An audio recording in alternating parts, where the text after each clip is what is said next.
Well, it is very important to note na may mga pangunahing hinahanap ang mga recruiters o mga employers dito sa Canada o maging dyan man sa Pilipinas na pwedeng sabihin natin na ito yung magdadala sa inyo sa next step. Sa pag-usapan natin yung iba't ibang skills na pwede mong magamit at maging dahilan para na sa ganon ay maisulat mo rin ito sa iyong resume, sa curriculum vitae, sa pag-apply mo dito sa Canada. Ito yung tatlong bahagi na napakahalaga at subok ko na rin talaga yung mga key elements na ito sa iyong application. No? So yan ang ating pag-uusapan at bibigyan ko kayo ng tatlong skills, mahalagang skills na dapat ninyong ma-possess. Dapat nasa inyo yung mga bagay na ito, pangunahin kasi ito dahil dito sa Canada. And this is the usual thing na hinahanap ng mga recruiters, ng mga consultant, at syempre ng mga employers pagdating ng panahon. Sabi po ng CanadianImmigration.ca na isinulat po ni Murali Murthy, there are top 3 skills every recruiter seeks. Do you have them? Recruiters often focus on 3 key skills when shortlisting candidates. Regardless of the position, mastering these skills can significantly enhance your marketability and make you a stronger candidate. These skills are transferable and applicable across various jobs and industries. By identifying and improving these skills, you can boost your prospects throughout the job application process. Here are top 3 skills employer look for. So tulad ng binanggit natin, tatlong mahalagang skills na dapat ninyong makuha o dapat ninyong magamit o dapat nakalagay sa inyong mga resume o sa curriculum vitae, as I've said, na sabi nga transferable, ibig sabihin kahit na umalis ka doon sa dati mong trabaho at lumipat ka ng ibang trabaho, magagamit at magagamit mo yung tatlong skills na ito o yung pangunahing skills na ito at dapat makita yon sa inyong mga resume. Number 1 is communication. Sabi po dito, no matter what job you apply for, demonstrating strong communication skills will give you an edge over other candidates. And this is why recruiters highly value this ability. Competent communication is fundamental skill that hiring managers notice. It encompasses how you present yourself, the clarity of your communication, and your command of language. Your ability to communicate effectively provides recruiters with insight into your clarity regarding the job and your future career. Remember, communication includes not just your written and verbal skills but also your non-verbal communication. So, pinakamahalaga yung communication. Of course, hindi lang yung tinatawag nating written communication, hindi lang verbal, kundi ang sinabi doon sa last part, even yung mga gestures ninyo, yung mga non-verbal communications ninyo, dapat malinaw po yan na nai-establish ninyo kapag sa process po ng interview o kaya naman during your work time. So, napakahalaga na una pa lang sa communication skills niyo dapat makita doon na kayo ay may ganong skills. Dahil alam naman po ninyo ito na every company, every institutions, it needs various communication skills. Pwedeng written, sabi ko nga, verbal and non-verbal. So, kung halimbawa, kung ang iisipin ninyo, Kuya Rod, paano naman yung skill ko sa English. So, yung compasses na po doon, kasama na po lahat yon. Pero nangangahulugan ba na kailangan dapat mataas ang English examinations mo?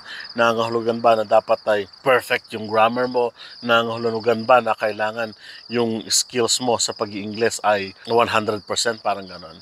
Not really naman po. No? Hindi naman po yun ang ibig sabihin nun. As long as nauintindihan mo yung instructions and of course, na-execute mo yung nilalaman ng instructions and of course, yung context ng instructions doon sa communications ninyo, halimbawa, ay napakahalaga na ma-execute mo yung mga bagay na yun. No?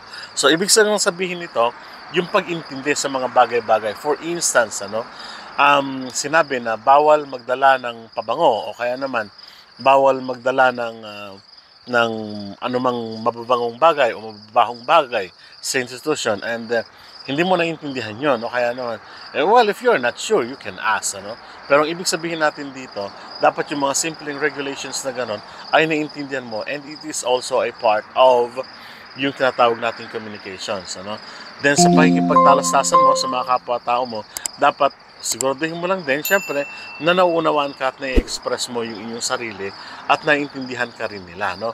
At kayo din, naiintindihan mo rin sila. Dapat sa workplace din, yung na-express mo yung sarili, na-execute mo yung mga gawain, naiintindihan ka nila at naiintindihan mo rin sila. Yun ang pinakamahalaga nun. Kasi lahat ng trabaho natin dito sa Canada, it requires communication skills. Number 2 is teamwork. With hybrid and full remote work environments becoming the norm, being a team player is increasingly valuable in the workplace. Indeed, it is regarded as the second most important skills. Hiring teams especially look for candidates who can work independently, collaborate with multiple teams, adapt to different work styles, and communicate effectively in various settings. O, isa pa sa hinahanap talaga, kung makikita nyo, karamihan sa mga ipinapublish na mga requirements sa trabaho dito sa Canada is yung teamwork. Team player ka ba? Yun ang ibang term, no? Ibig lang pong sabihin nito na kaya mo ba na makibagay at makipagsabayan sa iyong mga kapwa manggagawa. So, napakahalaga nun, ano? For instance, ay nawala yung ito sa isa sa mga mahalagang parte ng teamwork kung tawagin natin, ano. Halimbawa, yung isa ay nagkasakit at kailangan ng isang trabahador doon sa nag-call in o kaya nag-absent doon sa trabaho. Ngayon tinawagan ka ng employer, may pero off mo, no. So, papasok ka ba o hindi? Parang ganon, no. Kung halimbawa, ikaw na lang ang pag-asa nila, sasabihin ng employer mo at okay naman yung time mo, hindi naman maaabala o wala nang maabala sa'yo, pwede kang pumasok. Ang tawag doon, pwede ring part yun kasi na tinatawag nating, pwede kang maging team player on that case, no? Isa pa sa mga halimbawa, yung kahit hindi mo gawain ay tumutulong ka doon sa mga gawain ng iba para na sa ganun mas mapagaan yung trabaho, parang ganun, ano? Pero kasi meron naman yung mga iba talaga na como trabaho lang nila yun na lang kanilang ginagawa, no? May mga ibang lahi din talaga na ganun ang kanilang pag-ugali. Pero tayo mga Filipino, I'm glad to say, and I'm happy to say, na talagang team player tayo, no? Kahit na hindi natin trabaho, kung minsan pinapasok natin, ano?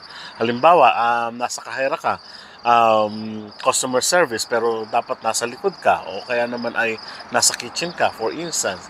Kung minsan kung baga, kaya naman natin, that's part of the team player kung tawagin natin, or team playing, o kaya naman ay teamwork, no? So, marami pang ibang ibig sabihin ng tinatawag nating teamwork. Ito lang yung pakikisama natin. Ito lang din yung pakikibagay natin pakikapagkapwa-tao natin sa mga workplaces natin. Yun lang po ang ibig sabihin yan. So, dapat po malinaw na nakasaad sa inyong mga resume yung tinatawag natin na ikaw ay isang team player o mayroong tinatawag na teamwork. Okay, resilience. Resilience is the ability to face challenges, obstacles, and setbacks, including unexpected events, without allowing them to derail your resolve. In the workplace, resilience helps you function effectively under pressure, maintaining a positive demeanor throughout. Top performers in every industry demonstrates this grit, which is essential for long-term success. Moreover, beyond simply being affected by stress, your ability to cope with it like a pro can set you apart. Resilience, gaano ka katatag kapag mayroong pressure, kapag may anxiety, kapag halimbawa ay magulo na sa paligid mo, pero ikaw ay nagfa-function pa rin well. Parang ganon ang ibig sabihin ng resilience. Kakayanin mo ba? Magiging matatag ka ba? Something like that. Yun po ang ibig sabihin, simpleng ibig sabihin ng resilience. I will give you an example.